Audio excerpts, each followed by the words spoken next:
my testimony. But I think beyond that, this is showing the character of God for all of us. His love for us, his extravagant care for all of us. I hope that you're blessed watching this. This is my testimony from death to life. 'Cause grace rewrote my story. I testify by Jesus Christ the righteous. I'm justified.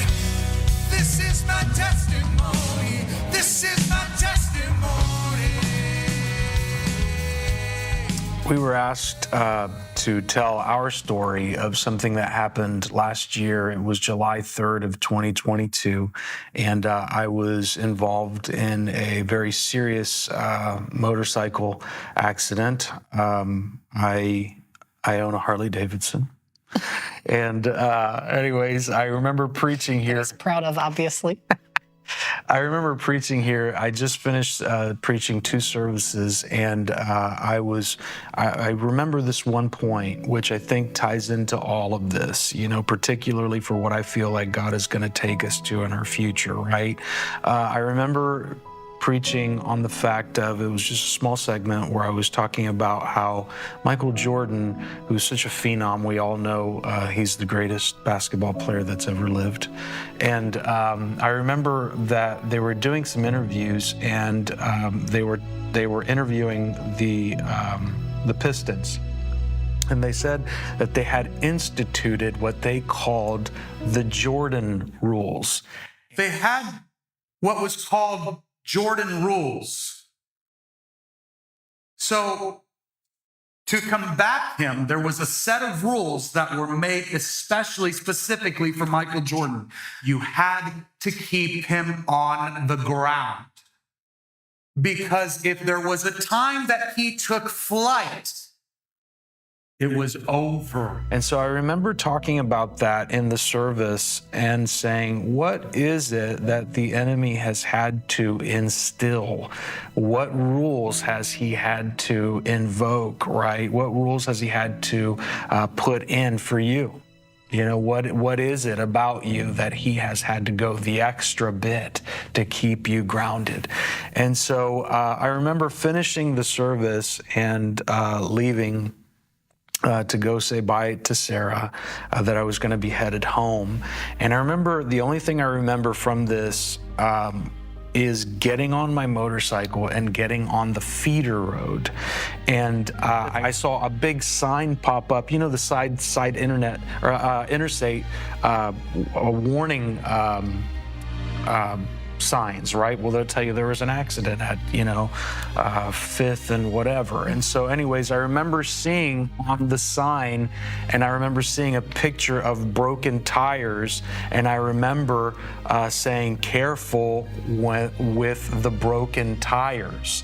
And I don't know why that popped up. It was something that came to my mind as I was getting onto the feeder road, and that was my last memory. Someone called 911 and said, look, I don't know if you've gotten this call, but I just saw someone on a motorcycle fly over my car.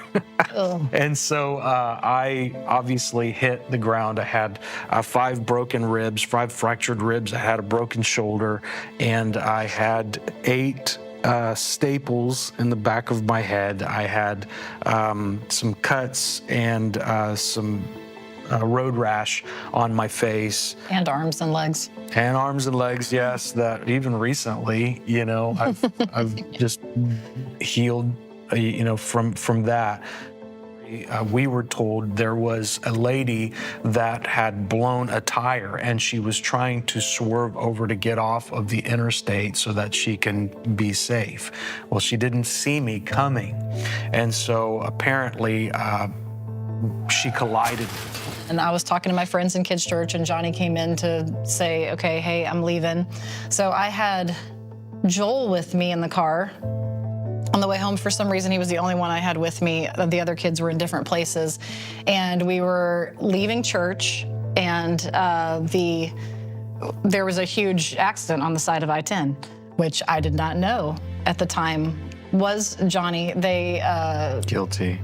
Yeah, so they had the fire truck, like kind of you're going down I-10 and the fire truck's right here, so it's blocking off the accident. It's obviously supposed to filter you, and to merge you into one lane. Closes off the entrance, the ramp. No, it wasn't the ramp. It was just to merge. It was just to merge. So you're trying to merge everybody to one side so they can go past the accident.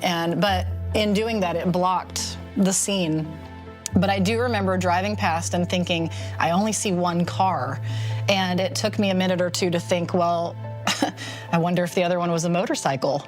And by the time that thought got stuck in my head, I was texting Johnny, waited a few minutes, texted again, and I thought, well, he's on the motorcycle. He's not going to text me. He's not going to be able to call or whatever. So I'm trying to just, think positive thoughts, think the best things until I get home. And I think, well, then I started calling though. And that was when I started getting a little bit more anxious that he wasn't answering. Cause even usually if I call a couple of times and he's on the motorcycle, he'll pull over because he'll just want to check on me and make sure everything's okay. So I thought, okay, he just preached. Maybe he's tired. Maybe he just fell asleep when he got home. And so I was like, everything's fine. Not going to think the worst until we get home. I got home, no motorcycle there. Started thinking the worst.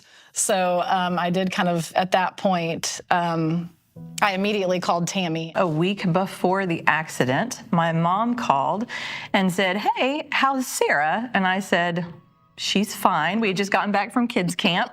And I was like, other than being exhausted from that, she's good. And she said, Saturday night, the Lord woke me up at like 2:00 in the morning. And she said, I literally could not close my eyes. And the Lord was like, get out of bed now and pray. And so she prayed for like 3 or 4 hours, just fervently. She was just praying in tongues because she didn't even know. And she couldn't call me because it was early in the morning. And so she was like, do you know of anything? And I was like, no. I was like, Sarah's fine. I was like, we came back from camp. She had a good experience, all those things. And I just think, it is the goodness of God. It's kind of overwhelming when I think about it. It's the goodness of God to set moms in your life or grandmas in your life that even before a traumatic accident happens, God's like, no, I got you. I'm covering you. And even if you're not the one in the accident, he knows you're going to go through something traumatic that you're going to need supernatural grace or supernatural empowerment. And God sends those people and he's like, no, I went before you and I got you. Just like he sent Jesus in front of all of us. He knew we were going to sin and mess up. But yet he sent Jesus to be like, I got this. We're gonna fix it. There's a plan. And he sent Nana.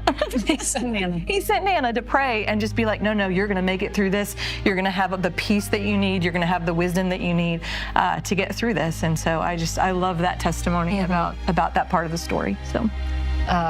Tammy's mom, we call her Nana, Dolores, she had been praying, I think a week or two before the accident. And she said God just woke her up in the middle of the night and was like, you need to pray for Sarah. And she said, I would try to like go off of that. And she's like, that was just the focus. And God would not let me go off of that. I forget how long.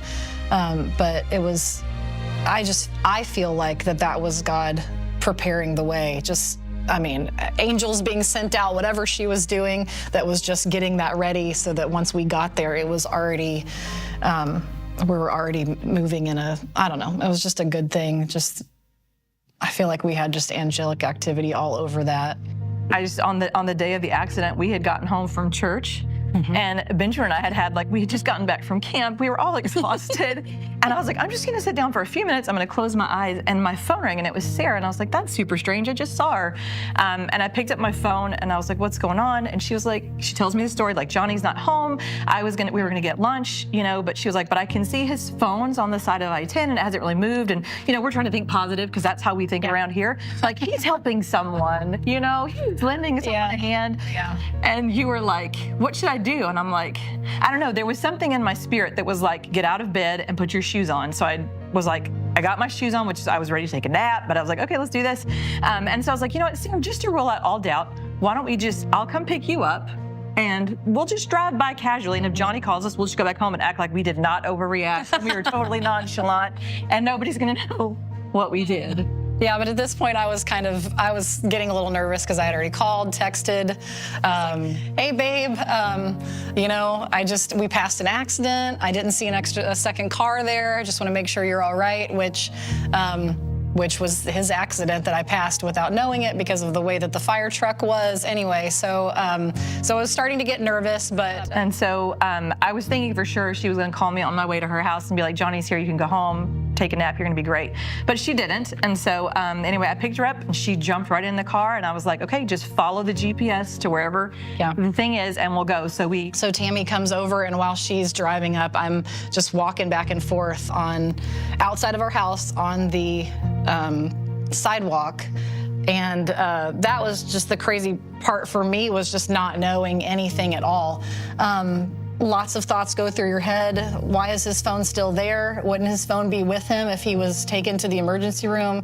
The only reason they would leave somebody on the side of I-10 is if they did not make it.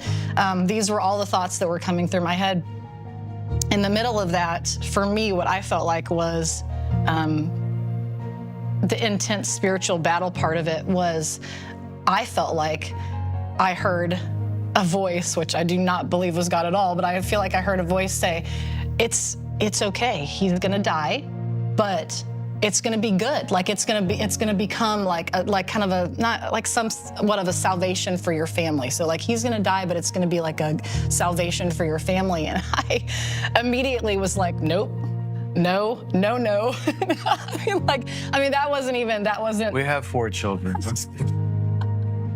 But I mean, even in anything, it's like I had already kind of processed that through in my head, and that was my immediate response. And sometimes you don't know what your responses are going to be in those situations.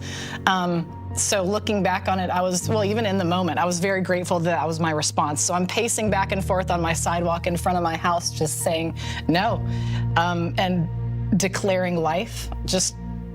That was what I was, anyway, just pacing back and forth saying, no, he's not gonna die. I declare life over him. I declare life. We declare healing. This is not gonna happen. That's not how this story ends. We got to I-10, we looped around, and we could see that there were emergency vehicles, but we couldn't see anything. And so I was like, so we made a loop and we didn't see it. And I was like, all right. So I was like, we're going to do it again because we got to find what's going on, at least find where his phone is, because if his phone's missing, we want to get it to him.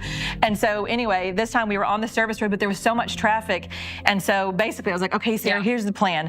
I'm going to stop traffic. I'm going to stop my car on the left-hand side of the service road. You're going to jump out really quick, go to the median and just peek and see if you see anything. Right. And if it's not, we'll just get back in the car and pretend like we didn't stop traffic.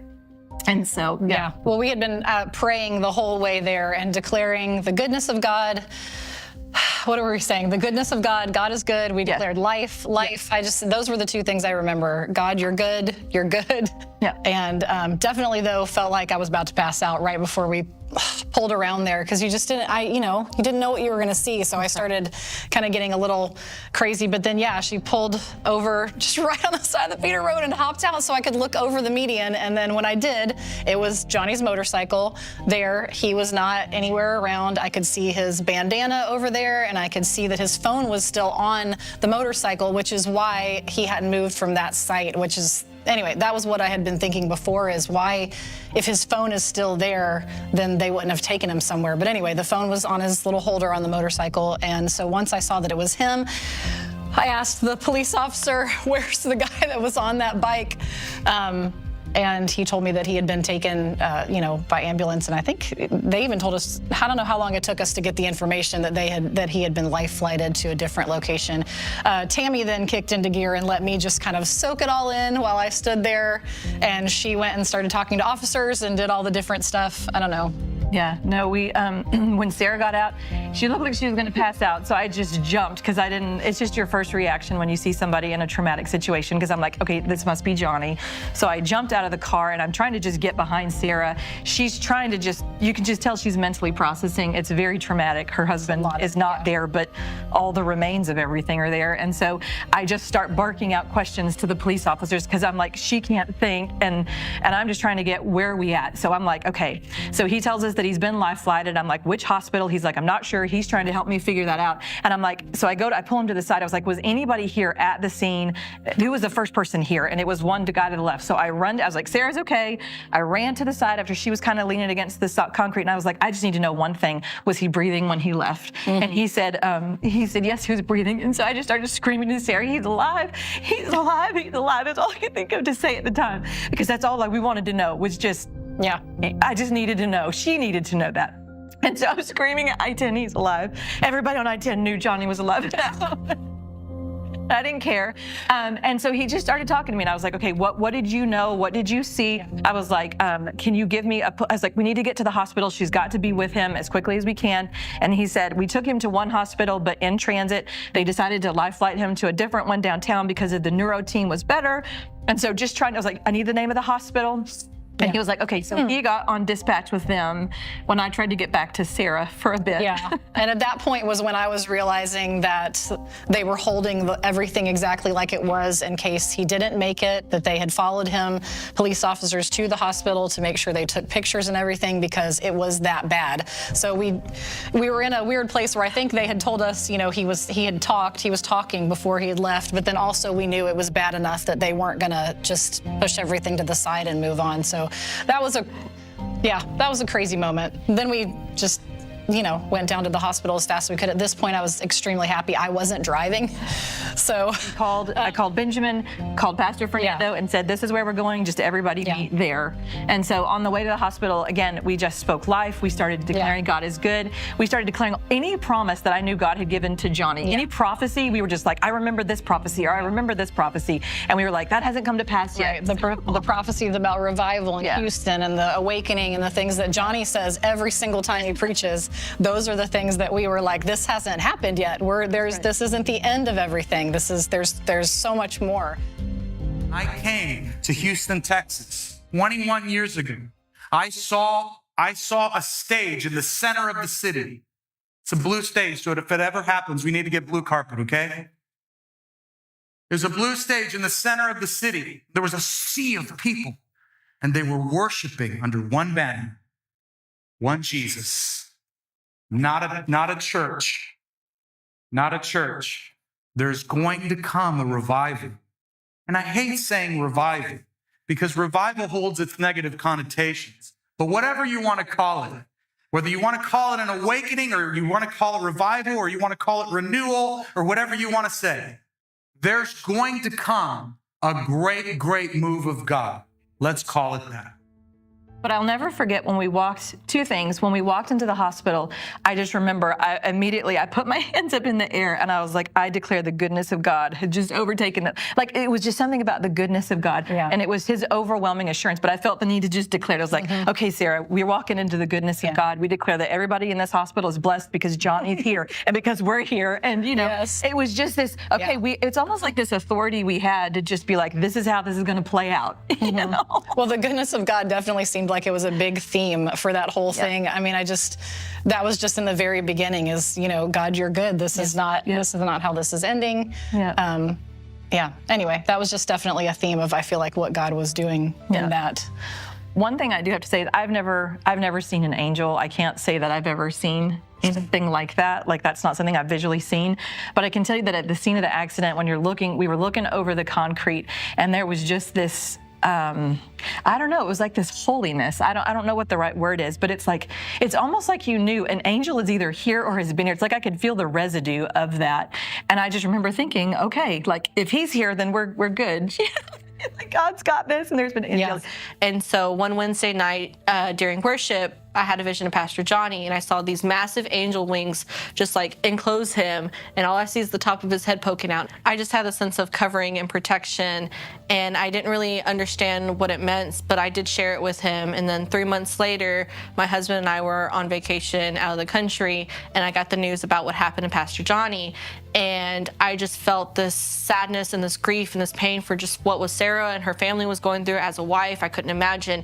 But I went into intercession, and God reminded me of the vision I had 3 months prior to that about the angel wings and about how God was protecting him and covering. And he reminded me, he's like, didn't I tell you he was covered? Didn't I tell you he was protected? And it really just shows that there really isn't anything that catches God by surprise, and that what the enemy intended for evil, God will use for good. We got to the emergency room. We just go to the desk. We're trying not to be too whatever, but you know, and but we're like, this is our name. This is Johnny's name. Is he here? Where is he? Can we go to him? And we weren't allowed to right away. I think he had just gotten there. They were settling him into a trauma room, and almost immediately, Pastor Fernando and Angie, I mean, like, I was like, how in the world did they even get here that fast? But, and then people just started streaming in, so many of them, and it was just awesome. Bringing food, bringing whatever they thought we might need at the time. We did get to go back with, we went back with Pastor Fernando. He was gracious enough to not tell me how bad he thought it was in the beginning.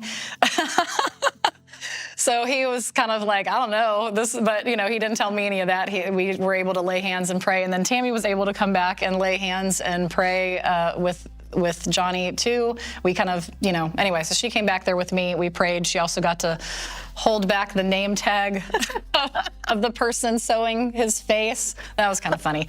Yeah. She looked like she was about 15. I'm sure she wasn't. But anyway, so she was holding, she was like, can you hold my name tag while I finish this? And I'm like, oh dear God, that's my husband's face. But anyway, and you guys know Johnny, so. And I told her, I was like, I don't mean to put pressure on you, but he's a worship leader. He's on stage. Like, you got to get this right. Yeah. So she's holding her name tag while she's doing little stitches on his face. Anyway, that was kind of funny. But so we were able to go in and lay hands on him. Of course, he was out, but we were laying hands on him and declaring all of the things.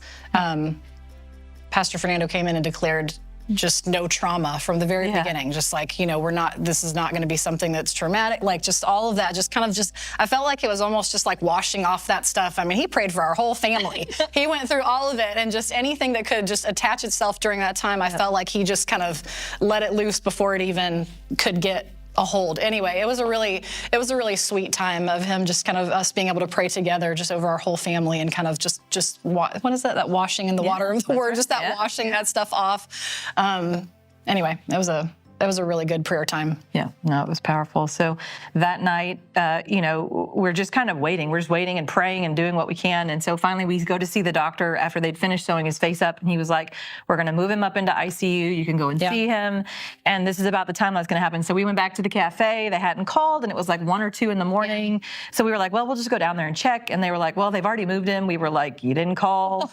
Basically, they told us because he had COVID, we weren't going to be allowed. Right. They realized at that point that he had COVID. So it wasn't, it was in his paperwork, but nobody had noticed it. Thank God. I totally think that was the grace of God, until he got moved from the trauma unit into ICU. And so at that point, they wouldn't let us in. That was fun. You can imagine Tammy and I at, 2 in the morning trying to fight that battle after being up since 6 a.m., after we just got back from camp, after the most traumatic day of our lives.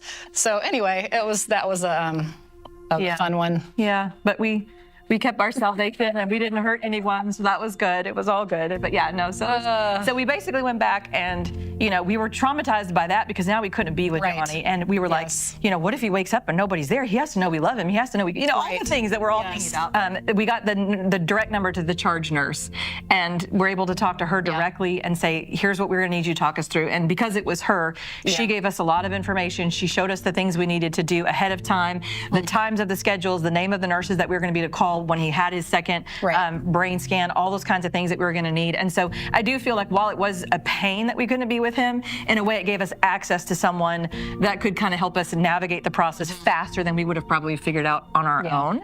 And so basically that night we left around 4 or 4:30 in the morning, because they wouldn't even let us wait in the waiting room of the ICU. They were like, we will not allow you in. And anyway.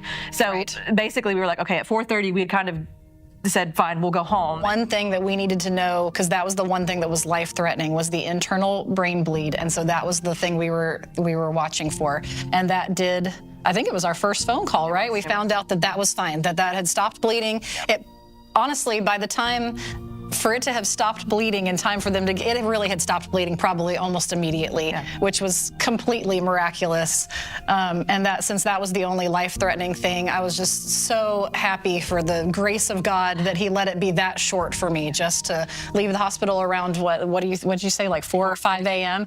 And then by, early, before even noon, the next day, we already knew, okay, we're probably in the clear as far as life-threatening situations. So that was, that was 100% the grace of God, because I don't know how long you can live in that kind of limbo is so hard to be in.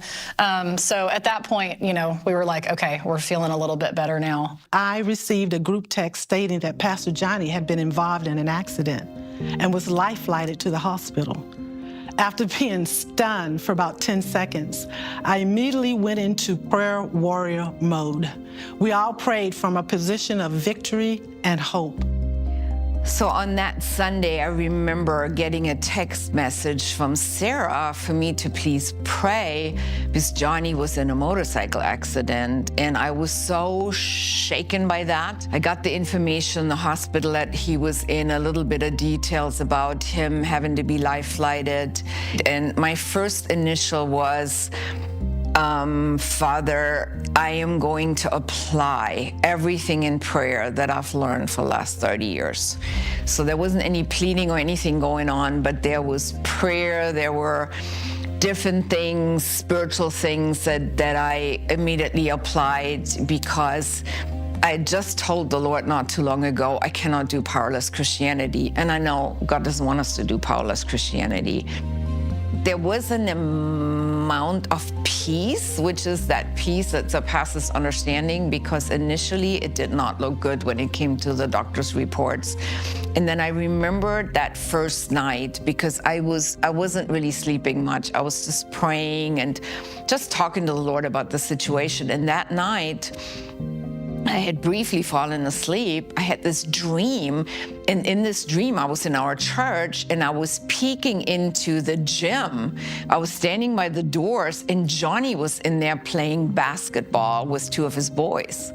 When I woke up, I immediately recalled the dream, and I took it as a prophetic dream because it wasn't anything that I had pulled from the natural, I think, at all. And I'm like, okay, Father, the man was here, and he was playing basketball, and that tells me that he is going to be able to not just walk, but move like he was able to do before. I took that dream and prayed into it. And then I had two more people texting me. I think it was the next day with prophetic dreams. In one he preached, and in one he sang. And I took all of that, and I was like, Father, you're showing us he's gonna move, he's gonna sing, and he's gonna speak. And at that time, that's what I needed to know, to stand firmly, not only on God's promises, but also use the prophetic to declare into, because I felt like those dreams had come straight from heaven. So sure enough, so yeah. I got a text on July 4th from a high school friend of mine that I hadn't talked to in a few years. We would touch base every now and then, but I hadn't talked to her in a few years. And she texted me and she said, hey girl, why have you been in my thoughts the last couple of days? Do I need to be praying for you? It's been many moons since you've popped into my head. And so I responded back in the text and I said, well, one of our pastors and worship leader was in a terrible accident yesterday. And she says, oh really? I'll be praying for him. So she began to ask me about him. And she said, really, the reason I'm asking about him is because I had a dream about you last night. And I said, well, let me send you a video of him. He's our pastor, he's a worship leader. Let me send you a YouTube video. So I sent it to her. She quickly responded back. She says, oh my gosh, that's him. That's the man that was in my dream. And I said, Denise, tell me about your dream, because that's pretty incredible. So she said, I dreamt that you were in your home, in your kitchen, making something, and your husband was there, and this man was there, was sitting on your couch, and you guys were just chit-chatting back and forth. And she said, when I saw the video that you sent me, Angie, I felt like I heard the Lord say and wanted me to tell you, all is well. And I thought that was so cool, that God would have an intercessory prayer dream about Johnny, and that even before, like days before, she was thinking about me and she was praying for me, not knowing that she was interceding for the situation that we were in at the time. I think one of the things I loved is we had these set calls with the nurses, and even from the very first call, he was like, ma'am, he used the words, it was a night and day difference. And Johnny's just responses to things, even though Johnny wasn't fully awake at the time, just in his responses, his vitals, all of the things, he was like, ma'am, this is night and day difference. He was like, you really don't see this when someone's head has hit concrete and this kind of an accident, you just don't see that. And so, you know, of course, we're all like, that's right, you know, of course, you know. But then on the next call that night, we had another call at like 4 or 5, I can't remember exactly.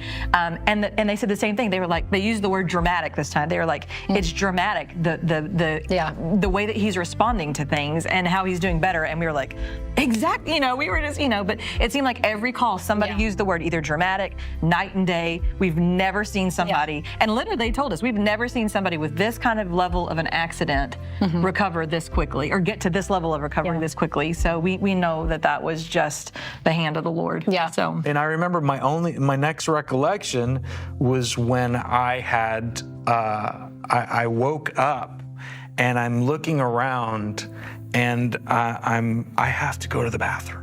You know, I like have to go to the bathroom, and there's this lady that's like right in front of me, and I'm looking down. I obviously know I'm something happened, right? I'm in a strange room. You know, there's a lady that I don't recognize. You know what I'm saying? This has not happened to me before ever. You know, in my room next to me, and she's working on my dressings, and I said, "Excuse me, ma'am, I have to go to the bathroom,"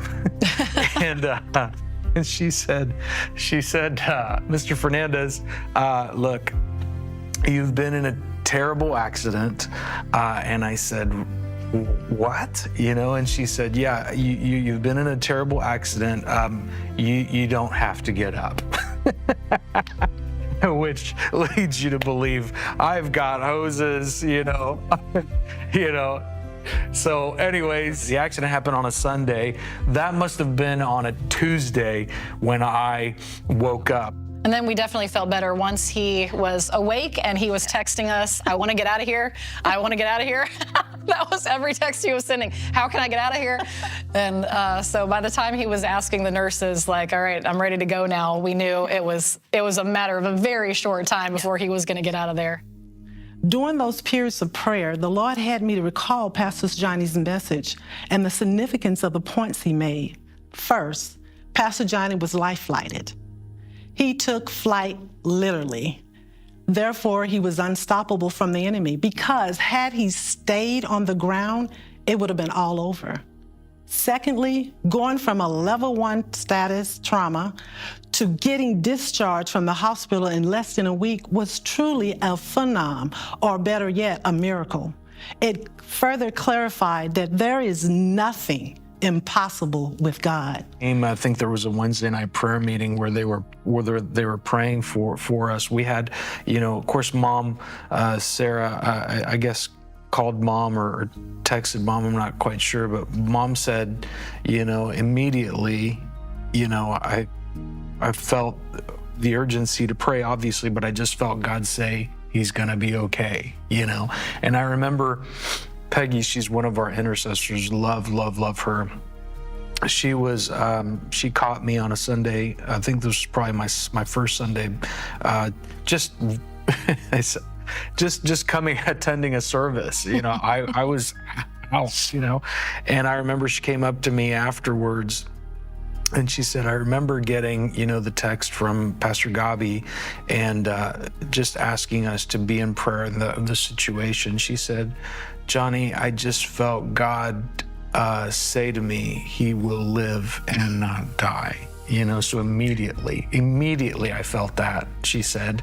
And she said, I felt a peace on it. I knew you would be okay. I knew you would be okay. So it was pretty powerful, you know, to see how God moved so dramatically and quickly, you know, in our case, because in Houston, you know, if you have, you know, someone that's, you know, life flighted, you know, or even the call for a life flight on a motorcycle, it's never going to be good, you know. So to see that God moved through all of that, you know, the fact that I can, you know, still, you know, formulate a sentence, you know, and obviously we've seen the miraculous take place in all of this. And before I forget to mention this, I definitely wanted to say, for sure. Look, I was in there on a life flight situation on a Sunday, and I left that hospital on a Thursday. You know what I'm saying? With trauma to my head. I had 2 brain bleeds, and I start thinking, God, what are you going to do now? You know, because if I'm here, I'm not staying in this state. You know, there's got to be much more to this. We've got to fight for more.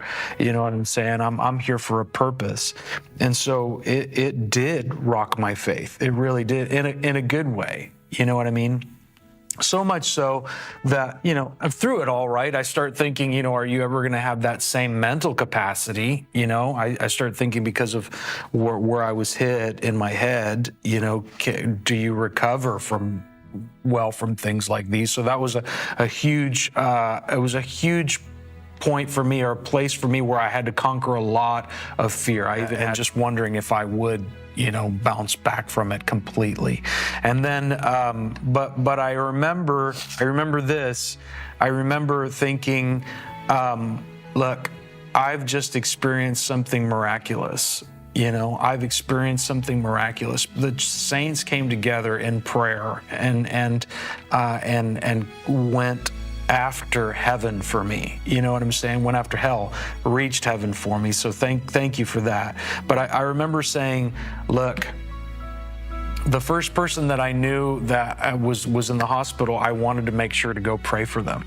They were having a heart some issues with their heart, and I said, you know what, God, I'm going to go lay hands on them. I'm going to go and lay my hands on them because of what you've done for me. I'm going to go. I experienced miraculous. There's no question, and I'm going to go do it. I always felt like God was going to use Houston, you know, for a great revival. I believe this incident catapulted us into the beginnings of revival for this city and beyond.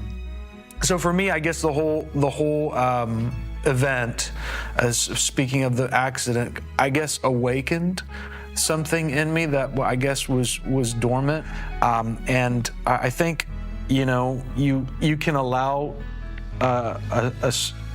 you can fall into a stupor. You can fall into a place of, you know, you get so inundated with just events and life, and you can become a bit less aware, if I can put it that way. And I think this, for me, awakened a lot. This is a strong statement that I'm about to make. I believe that last year, that motorcycle accident saved my life. Because it started to open my eyes to years ago when I looked, when I was in the throes of revival, when we were in Pensacola, feeling the presence of God, I felt distinctly that the Lord said to me, you're going to be a carrier of the presence of God. I felt that strongly. And somewhere along the way, you get into life and you lose certain perspectives and you forget words. You forget prophetic words that were spoken over your life. You forget certain things that God wanted at the forefronts. And had I not had, well, maybe I'm being Cuban right now, but I believe that getting into the accident awakened a lot inside to say, I remember my purpose. I remember what God called me.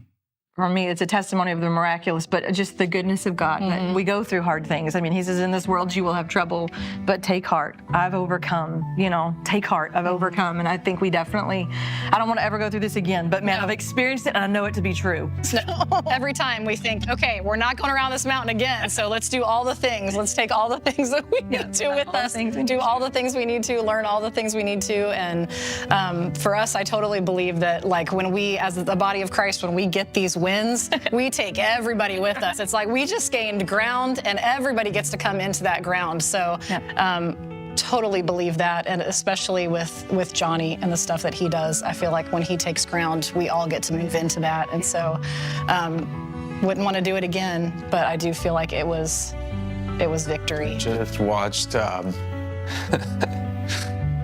my testimony, but I like to think of it as our story, and I'm humbled.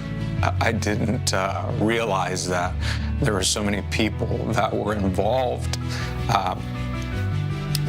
before, during, and after this production, and I didn't even realize the enormity, the details that were being spent, on this, and I just want to say thank you to all that have done this with me, supported our family. And thank you for prayers, for having reached out to us, for you came to our house, you left messages on our media pages, and I just want to say this. I've seen in the past year just the enormity of God and the care in every single detail that He's taken with me, my family. In many cases, what I've seen God do in your lives. And for those that may be watching this, and maybe you're destitute, or you're feeling, a place of devastation, or maybe there's something that you all are going through. Look, God did this for me, and He will do it for you. He's no respecter. You're a son, you're a daughter, and He loves you tremendously. And I just want to encourage you. You've seen what God's done in my life, in our lives. Just wait. God has something beautiful for you. It's my prayer. And I just want to I thank you again for having watched this and having sown into those that are part of this. Thank you so much. And I know that God is going to do amazing things are on the horizon. I believe an outpouring is on the horizon. God bless you, and thank you.